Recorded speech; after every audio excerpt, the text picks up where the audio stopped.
Well, hi. I'm John Alberts, Executive Director of Educational Services for Austin Schools. Now, when you think of ag programming, what comes to mind?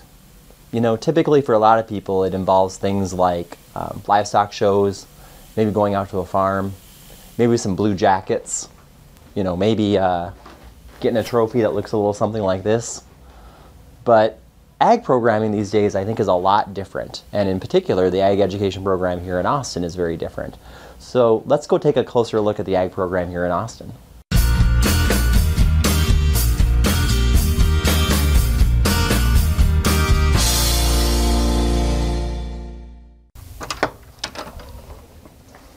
Well, the first thing we need to do is find the ag classroom, and it might not be where you'd expect.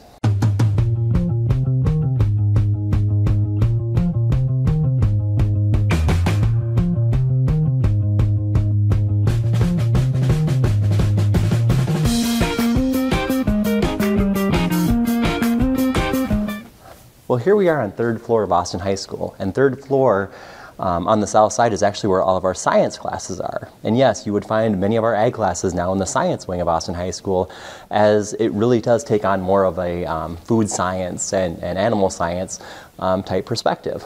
And in fact, it looks as though Miss Yarger's class isn't even in their classroom. They must actually be in their lab.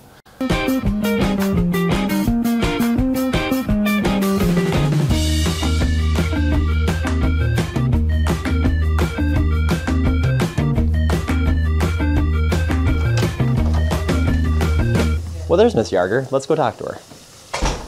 Well, hi. Hi. How are you doing? Good.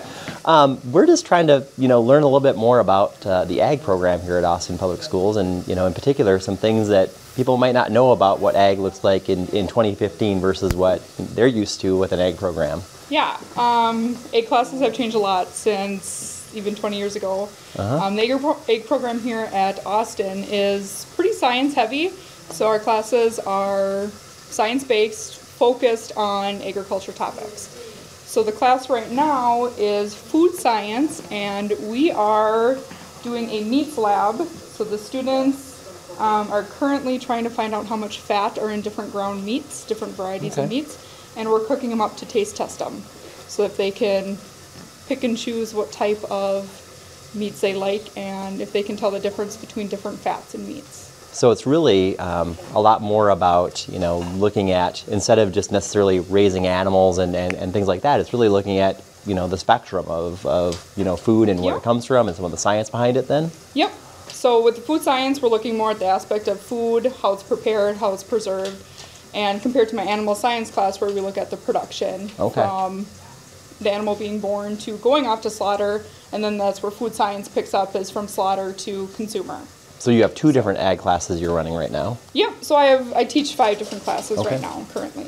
Okay, and what are some of the different classes then? I have an intro to agriculture class, so it's 9th graders, kind of introduces them to all the different topics in agriculture.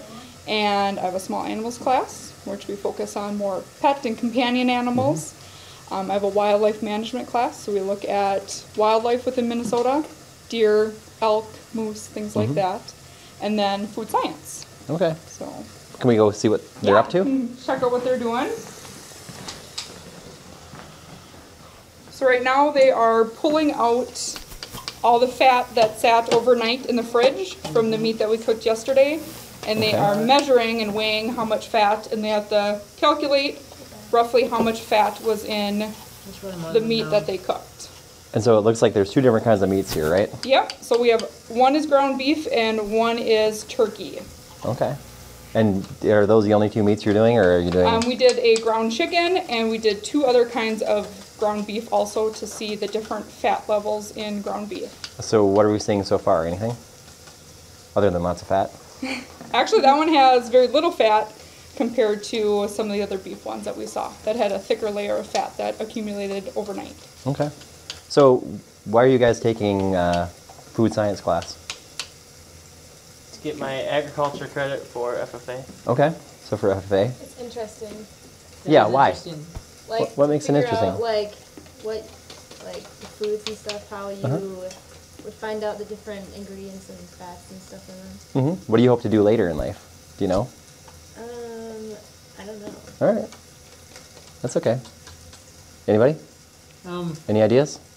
It's interesting. Yeah, that's why I chose it. Okay. Do you have a plan of what you're going to be? Does this fit like with something you might be interested in doing later? Or? No.